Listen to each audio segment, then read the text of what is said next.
Yeah. Uh, I came here for self healing actually.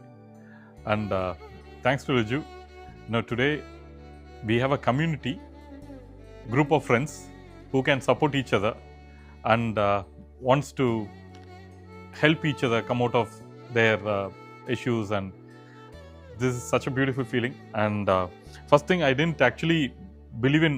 First day உட்காந்து பார்க்கும்போது பார்த்தீங்கன்னா hypnosis இதெல்லாம் ரொம்ப நம்பலை. உட்காந்து ஒவ்வொரு விஷயமா பார்க்கும்போது அதுக்கப்புறம் தான் என்னை அறியாமையே எல்லாம் கண்ணீர் வரக்க ஆரம்பிச்சிருச்சு. ஏன்னா அத்தனை விஷயங்கள் கண்ணுக்கு முன்னாடி நடந்திருக்கு. So until unless you experience it, you will not be able to realize what is happening. So அதனால I would request everybody to experience what this is. So thanks to Viju. Thank you so much. Thank you.